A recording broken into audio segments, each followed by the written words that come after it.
Good morning. Welcome to my new session about submandibular salivary gland. Submandibular salivary gland is one of the three-paired salivary gland. Okay, it is walnut in appearance, about 10 to 20 gram weight. Where it is situated? It is situated partially deep to the posterior half of the mandible. It is a mixed gland with predominantly serous type.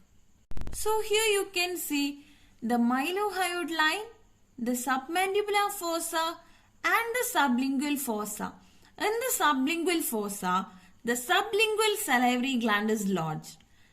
This is the submandibular fossa in which our submandibular salivary gland lodged. Let us see the location of the submandibular salivary gland. It lies in the digastric triangle. It partially lodges in the submandibular fossa of the mandible.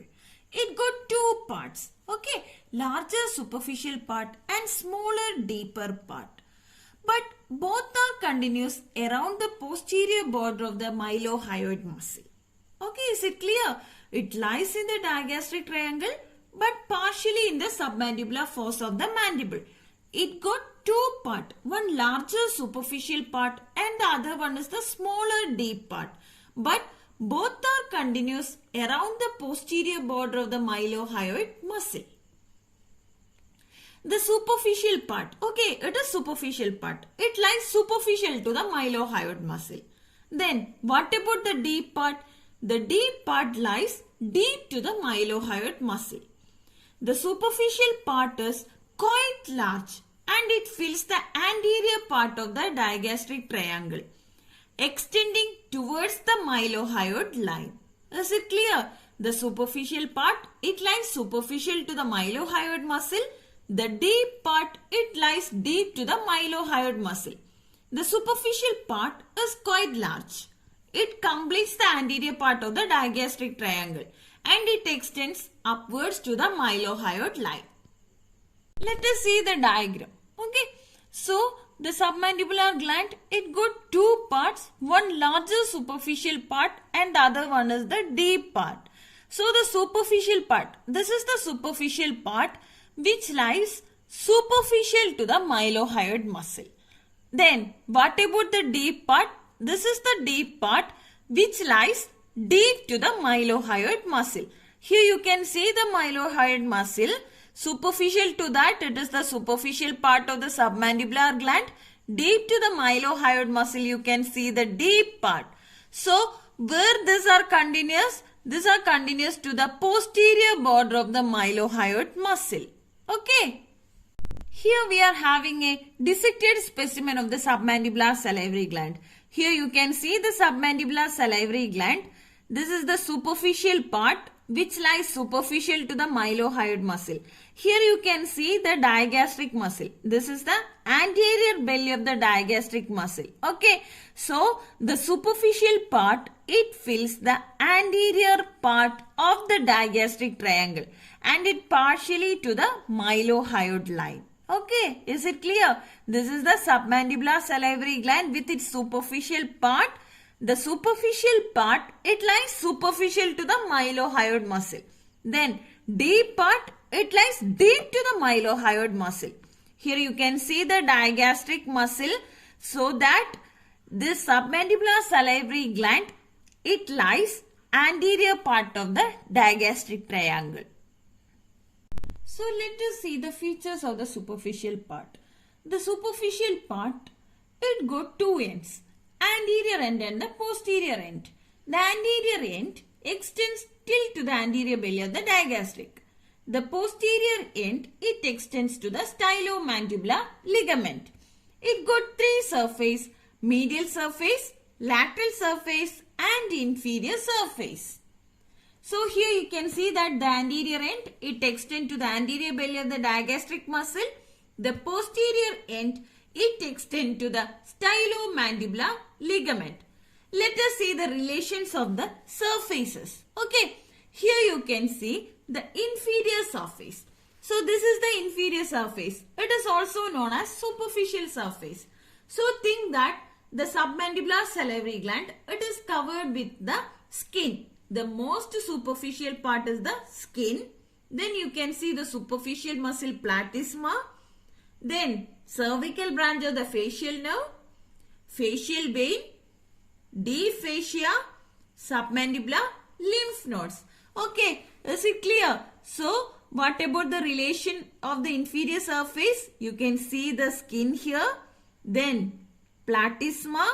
Then you can see the cervical branch of the facial nerve, facial vein, deep fascia, submandibular lymph nodes and submandibular salivary gland. Okay.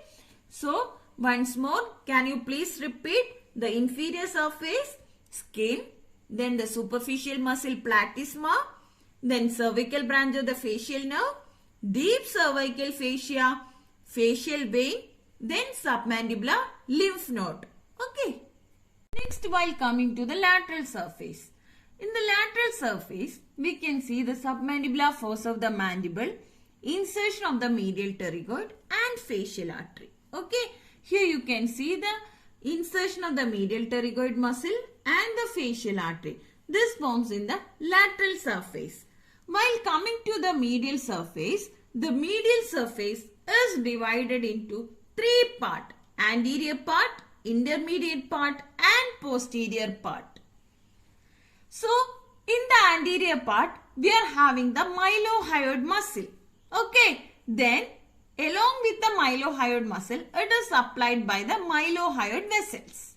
And we are having the nerves. Okay, the anterior part is having the mylohyoid muscle, mylohyoid vessels and nerves.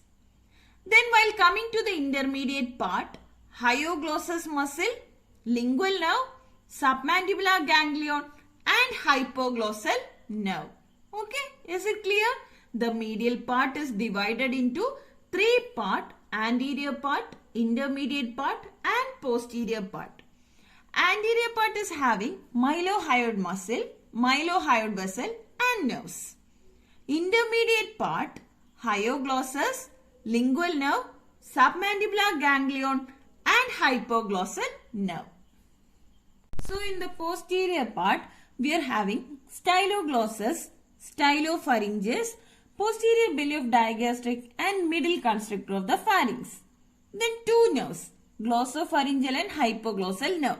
Then we are having the first part of the lingual artery. Okay. So, while seeing the diagram, so this is the diagram. So, the medial surface is divided into three parts. Okay. Anterior part, intermediate part and posterior part.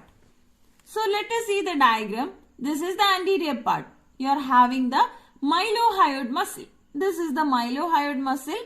Then we are having the mylohyoid nerves and vessels, and along with that we are having the submental branch of facial artery. Is it clear?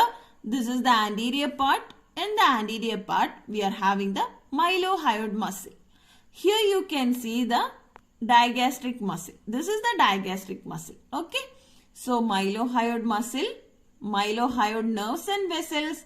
Then we are having the submental branch of the facial artery. Okay. Next, this is the intermediate part. In the intermediate part, we are having the hyoglossus muscle. This is the hyoglossus muscle. Then we are having the intermediate tendon of the digastric muscle.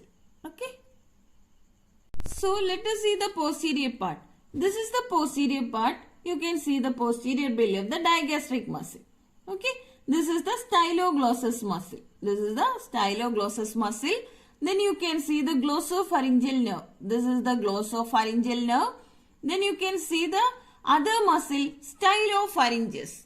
Okay. This is the middle constrictor of the pharynx, and you can see the first part of the lingual artery. Is it clear? So, the medial surface is divided into three parts: anterior part, intermediate part and the posterior part. Anterior part, we are having the mylohyoid muscle. This is the mylohyoid muscle. Then mylohyoid nerves and vessels. Okay. In the intermediate part, you can see the hyoglossus muscle. This is the hyoglossus muscle. And you can see the hypoglossal nerve. Okay. This is the hypoglossal nerve. Then along with that, you can see the submandibular ganglion also. In the intermediate part, you can see the submandibular ganglion. While coming to the posterior part, this is the posterior part. So remember, posteriorly, first itself posterior belly of the digastric muscle. Along with that, we are having the styloglossus muscle. Then we are having the glossopharyngeal nerve. This is the glossopharyngeal nerve. So which muscle it is? Yes, very good. Stylopharyngeus. This is the stylopharyngeus, middle constrictor of the pharynx. Then we are having the lingual artery. Okay, is it clear? So how many surfaces are there for the submandibular ganglion? 3 surfaces. Superficial surfaces or inferior surface, lateral surface and medial surface. In that, medial surface is little bit complicated. But it is easy to study by seeing the diagram. Okay. Hope that the superficial part is clear. Next, while coming to the deep part. Already I told that the deep part, it lies deep to the mylohyoid muscle. Okay. So, the deep part, it lies between the mylohyoid and hyoglossus muscle. So, let us see the diagram here. So, here we are having the deep part. It lies deep to the mylohyoid muscle. So, already what I told, the deep part, it lies between the mylohyoid muscle and the hyoglossus muscle. So, what about the relation of the deep part? Anteriorly, you can see the sublingual salivary gland. Okay, this is the deep part. Anteriorly, you can see the sublingual gland. Then, posteriorly, this is the posterior part. Posteriorly, it is continuous with the superficial part of the submandibular gland. This is our superficial part of the submandibular gland. So, posteriorly, it is continuous with the superficial part of the submandibular gland. Then, medially, we are having the hyoglossus. This is the medial part. Medially, hyoglossus. Then, laterally, mylohyoid muscle. Okay, is it clear? So, this is the deep part. Deep part, it lies between the mylohyoid muscle and the hyoglossus muscle. So, medially hyoglossus muscle, laterally we are having the mylohyoid muscle, anteriorly sublingual gland, then posteriorly it is continuous with the superficial part of the submandibular gland. Okay. Next, moving to the submandibular duct. It is about 5 cm long. From where it is emerging? It emerges at the anterior end of the deep part of the gland and it runs forward on the hyoglossus muscle. It lies between lingual and hypoglossal nerve. Where it opens? It opens on the floor of the mouth on the summit of the sublingual papilla at the side of the frenulum of the tongue. Okay, submandibular duct is 5 cm long. It emerges at the anterior end of the deep part of the gland. It runs forward on the hyoglossus muscle. It lies deep to the lingual and hypoglossal nerve.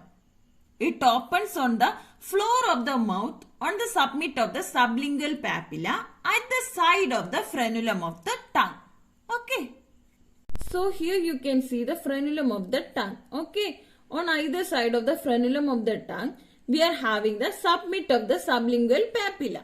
Okay, so the duct, it is open on the floor of the mouth to the summit of the sublingual papilla on either side of the frenulum of the tongue.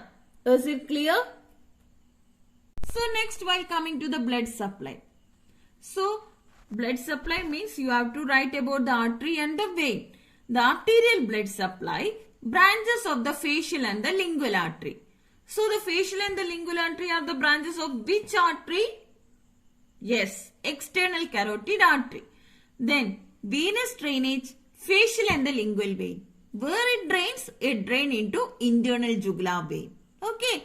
Then lymphatic drainage, where they are drained? Submandibular lymph node and jugulo-digastric lymph node. Is it clear? The arterial supply, it is supplied by the facial and lingual artery, branches of external carotid artery. Then venous drainage, facial and lingual vein into the internal jugular vein. Next is the nerve supply. It is from the branches from the submandibular ganglion. So we are having three supply: secretomotor or otherwise the parasympathetic pathway, sensory and vasomotor or sympathetic. Sympathetic means the artery is surrounded by a plexus. Okay, sympathetic plexus.